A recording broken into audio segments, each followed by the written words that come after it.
Hi, and welcome to our video on Beyond Mendelian Genetics.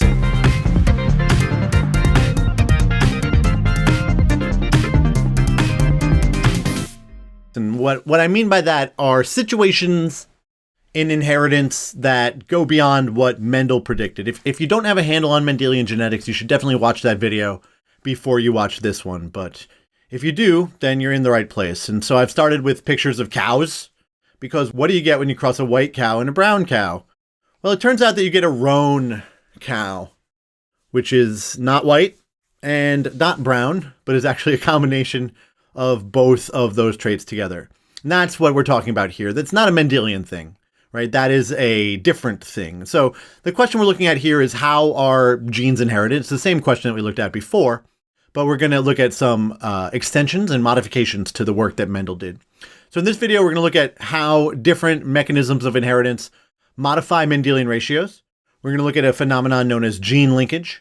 We're going to look at some examples where Mendelian explanations don't hold up at all. So that's what we're going to talk about. Let's look at some modified Mendelian inheritance first. The first example we're going to look at is codominance. This is our roan cow, where the heterozygote expresses both phenotypes simultaneously. And so in order to understand this, we'll get some new ways of keeping track of our genes. We'll say the C superscript R allele makes you a red coat, and the C superscript W allele gives you a white coat. If we look at a cross between two roan cows, so they're heterozygotes. By definition, if you're roan, you're a heterozygote. If we look at that cross, we're going to get a 1 to 2 to 1 genotypic ratio of CR-CR, CR-CW, and then CW-CW. If that doesn't make sense, you should probably pause the video right now and make sure you can figure out how that cross gives you this. But look at our phenotypic ratio. We're going to get 1 red, 2 roan, and 1 white. And that is a modification to Mendelian inheritance. In a pure Mendelian situation, 2 heterozygotes would produce the 1 to 2 to 1 genotypic ratio, but they would produce a 3 to 1 dominant to recessive phenotypic ratio, which is not what we see here. And so that's an extension, right? That is a modification. Very similar as incomplete dominance, where the heterozygote has a third phenotype. We'll look at an example in snapdragons, which are a type of flower. So we're going to cross a red snapdragon and a white snapdragon. Big R gives you red. Big W gives you white. So we're going to do big R, and big W, big W. And our offspring are going to be 100% RW, which makes them pink. That's different too, because this is a third phenotype that the heterozygote is showing. It's not both phenotypes like our cow example from before. It is something new, something different. And so that's what we see here. Moving on, we can look at the effect of multiple alleles. Mendel only looked at traits with 2 alleles. There are many traits that have more than 2 possible alleles. Could be many, many, many alleles. We'll look at a very simple example, the mammalian ABO blood system. The idea being that if you have more possible combinations of alleles, you can get more phenotypes and more interactions. So in the ABO blood system, there are 3 alleles. There's the IA allele, which gives you the A antigen. If you had just that, you'd be said to be type A. There's the IB allele, which gives you the B antigen, and if you had just that, you'd be said to be blood type B. And there's the lowercase I allele, which doesn't make any antigen at all, and if you have only that, you'd be said to be type O. And so there's 3 alleles, and they interact in the following way. This is what's called a dominance hierarchy. It's a way of keeping track. IA and IB are equally dominant, and they're codominant. And they're both dominant over the lowercase I allele. So when we start putting these combinations together, you'll notice that we can get a lot more combinations, first of all. We can get 6 different possible combinations of these different alleles. And if you're IAIA or IAI, you're type A, and that makes perfect sense because A is dominant over lowercase I. The same thing with Bs, right? If you're IBIB, homozygous for IB, or IBI, you're type B. And if you're IAIB, since they're codominant, you're type AB. If you're lowercase I, like me, you're type O. How does this work? Why is this happening? Let's go and look at the ABO blood system. So what you see here are the 4 different blood types, and you see an exaggerated cartoon of their surfaces and the antigens that are on the surface. And so you can see that if you have the IA allele only, you're type A. And if you have the IB allele only, you're type B. But if you have them both, you express them both on your surface, and so you're type AB. And if you have neither, you don't express anything, and you're type O.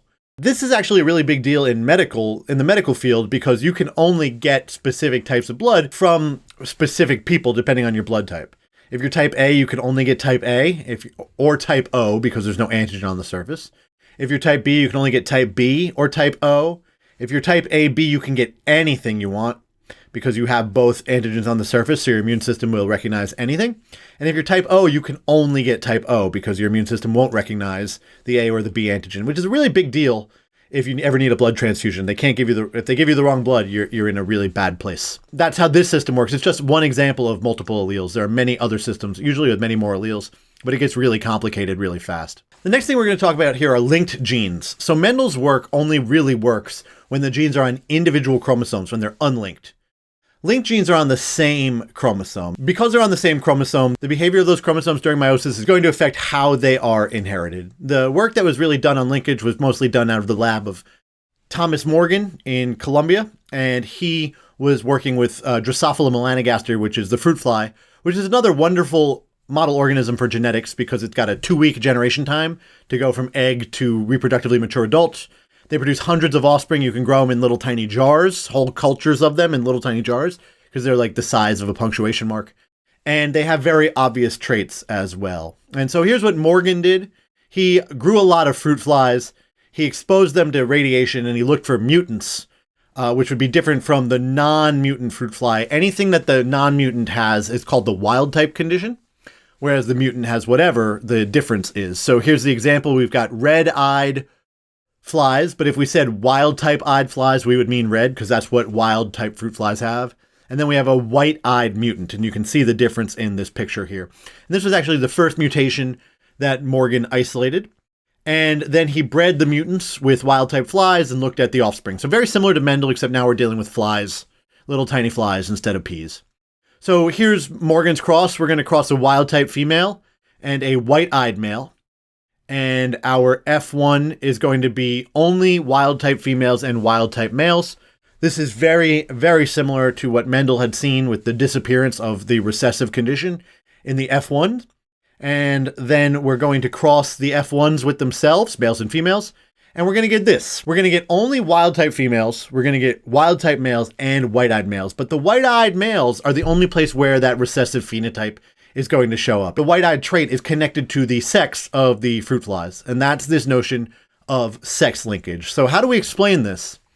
Well, in order to understand this, we need to understand how sex is determined, and sex can be determined in a lot of different ways, depending upon the animals, but fruit flies and humans, for that matter, use an XY system for doing this. And so what this means is if you have 2 X chromosomes, you're a female, and if you have an X and a Y chromosome, you are a male. So with that understanding, we can start to understand what's happening in this sex linkage experiment. All right, let's keep track of our chromosomes. We'll say that X with the R on it is the X chromosome that has the red allele. X with the W on it is the X chromosome that has the white allele, and the Y is just the Y chromosome, which doesn't really have very much on it at all. In our parental cross, we crossed XR and XR, a wild type female, with an XWY fly. So notice that here the sex chromosomes are interacting, and we only have one of the X chromosomes in the male, which is why he shows the white-eyed trait, because he doesn't have another X chromosome to mask it. Then we have our F1s. Our females are XW, XR, so they're heterozygous, but XR is dominant to XW. So we only see the red eyes in the females. And then we have XRY males. And the reason for that is because the F1 males get their Y chromosome from their dad. They're not getting any allele for eye color there, and they're getting their eye color allele from their mom. And so here's our offspring in the F2. We're already somewhat familiar with these classes. And here's our Punnett square that I'll just put on top of it. And you can see the reason we're getting white-eyed males is because they are getting the XW chromosome from their moms. So they show the white-eyed allele because that's the only X chromosome they have. The other males are getting the XR, and there's a 50-50 shot in the males to get that. Whereas the females are always getting at least one XR. Dad is only giving them the XR chromosome, and mom is 50% one, 50% the other. That's the notion of sex linkage. Morgan and his doctoral students then went on and investigated gene linkage more broadly. And so it was already known that genes could behave in ways where they don't assort independently. So this is data from an experiment done by Bates and Saunders and Punnett in 1905. So really before Morgan was on the scene, looking at the purple genotype and the long genotype in pea plants. And you could see that based upon Mendelian genetics, you would expect them to basically segregate out in that 9-to-3 to 3-to-1 ratio. But what they actually observed was something very, very different from that. And it was a statistically significant difference. If you put these results into a chi-square, you would wind up rejecting the null hypothesis. But we won't go down that road too much here. It's just, it's a very different ratio than what's predicted. It's not that little fluctuation that we should expect when translating probabilistic ratios to the real world, like we saw in our Mendel video. This is something much more significant. And so why is this the case? Well, it turns out that these genes are on the same chromosome.